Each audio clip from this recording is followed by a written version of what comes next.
ambahaye ikaze mwese nitwa na Cretin Hirushwa atwinjiye muri studio za Ibendera TV tubazaniye amakuru anyuranye birumvikana amakuru ahari ni menshi cyane ni menshi aranyuranye kandi turizera ko yose ari bugende aba anezeza tunabifuriza kandi ikiruhuko cyiza uyu munsi no wa mbere wa Pasika ubwo turizera ko mwanageze mwese kuba yizihiza Pasika nziza abyumvikana ko tugenda tunifuriza abayisilamu kugira ibihe byiza by'igisibo barimo n'abandi hirya no hino rero turabazirikanye kandi tubifurije gukomeza kugubwa neza twe nk'ibisanzwe n'amakuru anyuranye tuba twagiye tubakusanyiriza hirya no hino tukayabazanira hano ku meza rero tudatinze tugiye kumanuka n'iyi nkuru ivuga ko hari abantu babiri muri Nyarugenge batawe muri yombi bazira kwinjiza mu korogo mu gihugu cy'u Rwanda. Iyi ni inkuru tugiye kubagezaho hanyuma muri Repubulika Iharanira Demokarasi ya Kongo ni hariya hirya mu burasirazuba bw'igihugu cy'u Rwanda. Perezida Gwazwani wa Mauritania yinjiye mu kibazo cy'u Rwanda na Repubulika Iharanira Demokarasi ya Kongo. Ni mu gihe iki kibazo gikomeje kugenda kiba agaterera nzamba naho kandi ku rundi ruhande ni muri Repubulika Iharanira Demokarasi ya Kongo nanone Karidinali Ambongo yifashishije imisa ya Pasika mu kunegura abayobozi ba Repubulika Iharanira Demokarasi ya Kongo na FARDC. Iyi nkuru nayo turaza kuyibagezaho ari nako kandi ku ruhande rurebana n'Ubwongereza umwami wabwo Charles wa gatatu ari mu bihe bikomeye kubera kanseri ari nabyo byatumye imyiteguro yo kumutabariza gushyingura umwami. Iyo ari ku mwami bavuga kumutabariza. Imyiteguro rero cyangwa kwitegura itabarizwa rye bikaba byatangiye gukorwa muri operasiyo yiswe Mene Bridge. Ni amakuru anyuranye namwe murabyumva ko ari amakuru menshi twagerageje kugenda tunyura impande n'impande kugira ngo mwese inyuma ayo kuba ejo mwari mu bihe binyuranye bamwe biziza Pasika abandi bari mu bihe bya weekend hari ku cyumweru. Byumvikane rero ko uyu munsi kuwa mbere amakuru ni menshi kandi natwe turi tayari kuyabagezaho uko yakabaye tumanuka tugenda tubinjiza mu nkuru z'uyu munsi. Rero twongere tugaruke kuri rwa ruhande tuba tugenda dukubita abajyama bacu big up baba bagenda babana natwe babitugaragariza. Mwese mukore subscribe kuri channel yacu Ibendera TV hanyuma ubundi dukomeze kugenda tubana mu bwiza twisangirira amakuru anyuranye. Niko kandi ubwo urukundo rwanyu tuba tugenda narwo turubona muri like na share. Ibyo byose ni umusanzu ukomeye tubashimira. Reka tudatinze tutanyuze impane n'impane ngo dukererwe dute dukubita tubangura amakuru yacu y'uyu munsi. Mu karere ka Nyarugenge ni mu mujyi wa Kigali mu Rwanda abasore babiri batawe muri yombi bazira kwinjiza umukorogo mu gihugu. Ni inkuru dusanga ku Gihe aho ivuga ko polisi y'u Rwanda ishami rishinzwe kurwanya magendu n'ibindi byaha yafatiye mu karere ka Nyarugenge abantu babiri bakurikiranweho kwinjiza mu gihugu no gukwirakwiza amavuta yo kwisiga yangiza uruhu azwi nka mukorogo ubwo bari batwaye mu modoka amacupa y'ayo mavuta angana na 928. abafashwe ni umugabo w'imyaka 41 y'amavuko wari utwaye imodoka irimo amavuta na mugenzi we w'imyaka 31 wari ushinzwe kuyakwirakwiza mu bakiriya. Aba bafatiwe mu murenge wa Kanyinya ku wa gatandatu tariki ya 30 Werurwe. Umuvugizi wa polisi mu mujyi wa Kigali SP Sylvestre Twajamahoro yavuze ko gufatwa kwabo byaturutse ku makuru yatanzwe na abaturage. Uyu muvugizi wa polisi mu mujyi wa Kigali agira ati hagendewe ku makuru polisi yari ifite ko aba bagabo bombi bakora ubucuruzi bw'amagendo n'ubw'ibicuruzwa bitemewe, hateguwe igikorwa cyo kubafata. Nibwo imodoka bifashishaga mu gutunda ibi bicuruzwa yahagaritswe igeze mu murenge wa Kanyinya yerekeza mu mujyi wa Kigali. Mu kuyisaka abapolisi basanga atwaye amacupa 928 y'amoko atandukanye y'amavuta yo kwisiga yangiza uruhu. Yakomeje agira ati byaje kugaragara ko imbere mu modoka yatwaragamo ayo mavuta yari yarahinduye munsi y'intebe zaho abantu bicara, ashyiramo imyobo arenzaho ibati n'itapi, ari naho yapakiraga amavuta mu rwego rwo kuyahisha. Yiyemereye ko yatangiye gukora ubucuruzi bw'amagendo mu mpera z'ukwezi kwa Gashyantare, akaba yambukaga umupaka buri munsi agiye muri Repubulika Iharanira Demokarasi ya Kongo kuzana amagendo n'ibicuruzwa bitemewe, cyane cyane amavuta yo kwisiga, akayagemurira abakiriya mu mujyi wa Kigali afatanyije n'uriya mugenzi we nawe wahise utabwa muri yombi. Bashyikirijwe urwego rw'ubugenzacyaha RIB kugira ngo hakomeze iperereza ku byaha abakurikiranyweho. Hari amoko agera ku 1342 y'amavuta yo kwisiga atemewe mu Rwanda bitewe nuko arimo ibinyabutabire byangiza uruhu rw'umuntu bikagira ingaruka ku buzima bw'uwayisize ku buryo zihita zigaragara ku ruhu kuko ruhita rutukura. Ishami ry'umuryango w'abibumbye ryita ku buzima OMS rivuga ko ayo mavuta ashobora no kugira ingaruka zikomeye ku mpyiko n'umwijima.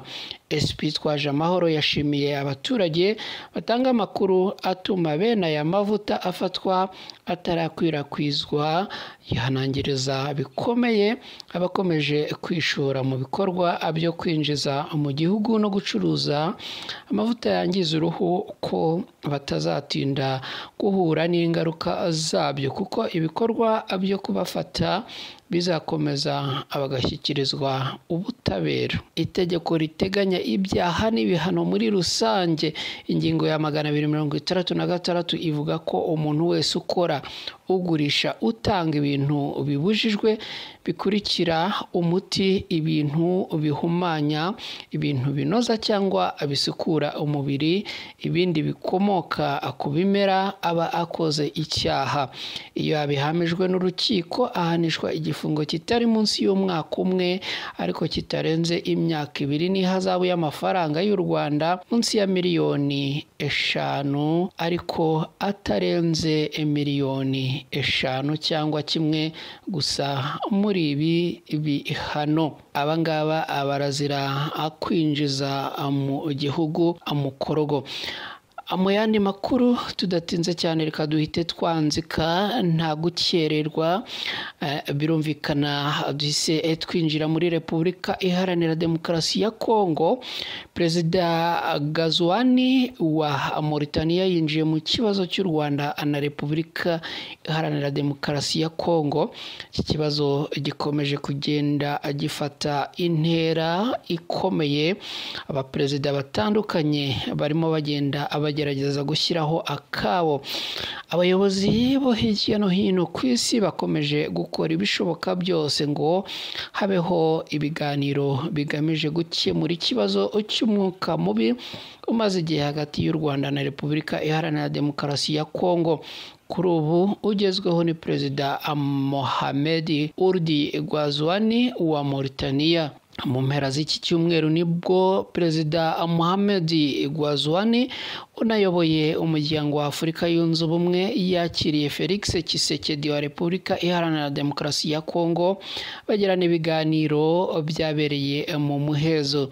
Uretse kuba uru ruzinduko rwari ruri mu murongo wo gushimangira umubano w'ibihugu byombi, makuru yizewe ahamya ko abakuru b'ibihugu byombi banaganiriye ku kibazo cy'umutekano muke umaze igihe mu burasirazuba bwa Repubulika Iharanira Demokarasi ya Kongo ndetse n'agatotsi kari mu mubano w'iki gihugu n'u Rwanda. Ku kibazo kijyanye n'umutekano muke, Perezida Ghazouani yijeje mugenzi we wa Kongo ubufasha mu bya diplomasi mu gushyigikira ibiganiro bya Rwanda na Nairobi. Amakuru dukesha ibiro ntaramakuru bya Turukiya Anadolu avuga ko Perezida wa Mauritania yakiriye Tshisekedi nyuma y'iminsi mike yakiriye intumwa ya Perezida Paul Kagame akaba na Minisitiri w'Ububanyi n'Amahanga w'u Rwanda Dr Vincent Biruta. Nyuma y'ibiganiro by'aba bombi, Minisitiri Biruta yavuze ko yatewe ishema no kwakirwa na Perezida wa Mauritania no kumugezaho ubutumwa bwa mugenzi we akaba n'inshuti ye Perezida w'u Rwanda. Minisitiri Biruta yavuze ko ubu butumwa bwari bukubiyemo ingingo zitandukanye zirimo ibijyanye n'umubano w'ibihugu byombi ndetse n'izijyanye n'ibibazo biri ku mugabane wa Afurika. Uru ruzinduko rwa Biruta rwabanjirijwe n'ibiganiro byo kuri telefone Perezida wa Mauritania yagiranye na Perezida Joao Lourenço usanzwe ari umuhuza w'u Rwanda na Repubulika Iharanira Demokarasi ya Kongo. Nubwo ntacyo uruhande rwa Mauritania ruratangaza kugeza ubu, amakuru yizewe avuga ko Perezida Ghazouani arajwe ishinga no gukemura ibibazo by'intambara bikigaragara ku mugabane wa Afurika birimo n'iki cyo muri Repubulika Iharanira Demokarasi ya Kongo. Perezida Ghazouani ateye iyi ntambwe mu gihe ibintu bikomeje kudogera mu burasirazuba bwa RDC bitewe n'imirwano iri hagati y'ingabo z'iki gihugu n'umutwe wa M23. Umuhuzabikorwa w'ihuriro ry'imitwe ya politiki n'iya gisirikare rya AFC Alliance Fleuve Congo, Corneille Nangaa aherutse gutangaza ko we na bagenzi be biteguye gukuraho ubutegetsi bwa Repubulika Iharanira Demokarasi ya Kongo vuba cyane. Nangaa yagaragaje ko ihuriro ryabo ribabajwe n'umutekano muke uri mu gihugu cyabo, by'umwihariko mu ntara ziri mu burasirazuba, kandi ngo n'ingaruka z'ubuyobozi bubi burenganya abaturage bukanasahura umutungo. Ni ibintu bikomeje kugenda bifata indi intera muri Repubulika Iharanira Demokarasi ya Kongo. Twihuse kandi mu yindi nkuru, Karidinali Ambongo yifashishije misa ya Pasika mu kunegura abayobozi ba Repubulika Iharanira Demokarasi ya Kongo na FARDC. Muri Repubulika ya Demokarasi ya Kongo cyangwa se muri Repubulika Iharanira Demokarasi ya Kongo, Karidinali Fridolin Ambongo yatanze ubutumwa butangaje bwa politiki kandi bunenga guverinoma muri misa ya Pasika.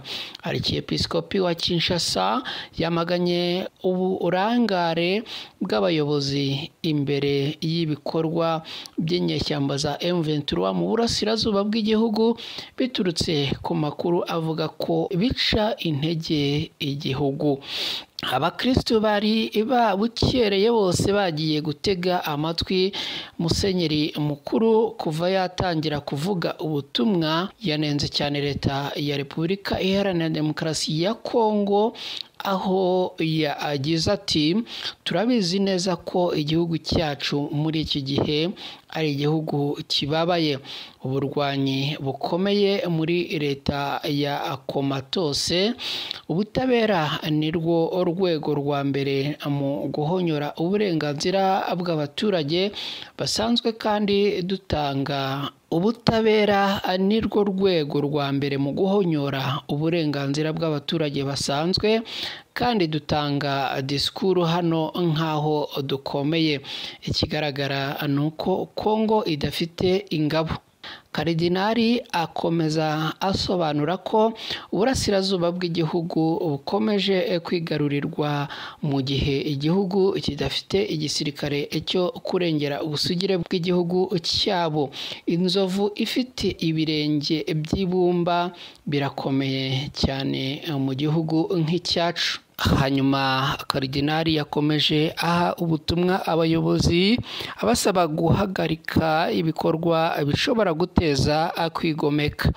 Yavugaga ibi akomoza ku bayobozi bamwe bahoze bari mu ishyaka ry'uwahoze ari perezida bagiye kwifatanya na M23, aho agira ati dushobora kubita abagambanyi bashyigikiye impamvu y'umwanzi, ariko ikibazo cy'ibanze ni ukubera iki abo bantu babikoze gutya.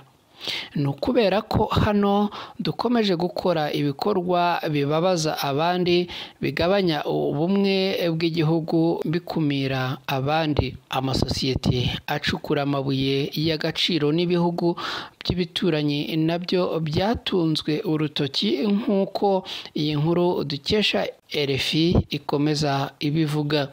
Aya magambo ntabwo yatunguye abizerwa ba paruwasi bazi ko uyu mukaridinali atajya iminwa. Agira ati abandi bazavuga ko koroshya ibibera mu burasirazuba, twebwe abanyekongo dukeneye gukanguka. Ndatekereza ko turangaye gato. Uyu mwepiskopi avuga ko igihugu kigeze mu rwego rwa nyuma rw'imibabaro, ariko Repubulika ya Demokarasi ya Kongo nta kindi izira kitari abayobozi bayo. Anagaragaza ubukana bw'amasosiyete acukura amabuye y'agaciro ndetse n'intego zo kwagura imbibi z'abaturanyi babo. Ni muri Repubulika Iharanira Demokarasi ya Kongo aho ibi byose tuvuze hano byavuzwe na Karidinali Fridolin Ambongo, bikaba bikubiye mu butumwa yahaye abakristo ku munsi w'ejo hashize kuri Pasika. Hari tariki 31 z'ukwezi kwa gatatu muri uyu mwaka w'2024. Bikaba bikomeje kugenda bifata indi sura nta gutinda. Ibyacu tugenda tubikora muri ubu buryo, reka twihuse cyane. Ibyo muri Kongo tube tubihagarikiye, ahubwo dukomere kuri operasiyo yiswe Menai Bridge. Iyi operasiyo Menai Bridge ni iki? Reka ibi nabyo tubyumve neza muri iyi inkuru igaruka mu Bwongereza, aho hatangiye gutegurwa operasiyo Menai Bridge ijyanye no gutabariza Charles wa gatatu. Gutabariza umwami nababwiye yuko ari ugushyingura umwami. Ku muntu usanzwe bavuga gushyingura, ku mwami bavuga gutabariza. Hakaba rero hatangiye ibikorwa byo gutegura itabarizwa ry'umwami wa gatatu w'Ubwongereza. Umwami Charles wa gatatu amaze amezi 18 gusa ari umwami mu Bwongereza, nyamara gahunda y'uko azatabarizwa yatangiye gutegurwa mu gihe ahanganye na kanseri iri ku cyiciro cya nyuma cy'ubuzima bwe. Yiswe Operation Menai Bridge Bridge ni imihango yo gutabariza umwami Charles wa gatatu izaba imeze nk'imihango y'itabarizwa y'umwamikazi Elizabeth wa kabiri yiswe Operation London Bridge. Mu gihe kanseri ye igenda itera imbere, abakurikiranira hafi ubuzima bw'umwami babwiye InTouch ko gahunda ya nyuma yitegurwa yo kuruhuka kwa Charles iri mu bishyizwe imbere muri iki gihe. Uwatanze amakuru agira ati ni ibintu bisanzwe rwose bikorwa mu bwami bw'Ubwongereza, ariko kubyerekeye Charles birakenewe by'umwihariko. Bamwe mu bayobozi b'ingoro ngo bemeza ko kanseri ya Charles ari mbi kuruta uko babikekaga. Operation Menai Bridge byitezwe ko izashyirwamo na protokole imenyereye igihe umwami hapfuye. Umurambo wa Charles uzimurwa uvanwe mu ngoro y'umwami ya Buckingham Palace ujyanwe muri Westminster Hall. Azahajyama umuhango wo kumutabariza uzaba nyuma y'iminsi 9. Birashoboka ko azatabarizwa mu irimbi rya cyami ahitwa Windsor Castle. Yongeyeho agira ati bizaba bifite icyubahiro n'ibindi byose bikwiriye umwami w'Ubwongereza. Ibi bije nyuma gato yaho umuntu wo mu rwego rwo hejuru ibwami abwiye InTouch ko Charles adahanganye na kanseri gusa, ahubwo ko afite imyaka 2 gusa yo kubaho. Ngayo nguko ni inkuru ikomeye kandi inababaje, ariko kandi dukomeza no kwihanganisha Abongereza mu gihe umwami wabo atamerewe neza. Reka mbashimire cyane mwese, bifuriza gukomeza kugubwa neza. Nitwa na Cretin Hirushwa, aha ni ku Ibendera TV. Dukomeza tubane no mu biganiro bitaha, tubibutsa gukora like, share na subscribe kuri channel yacu Ibendera TV. Mugire ubuzima bwiza.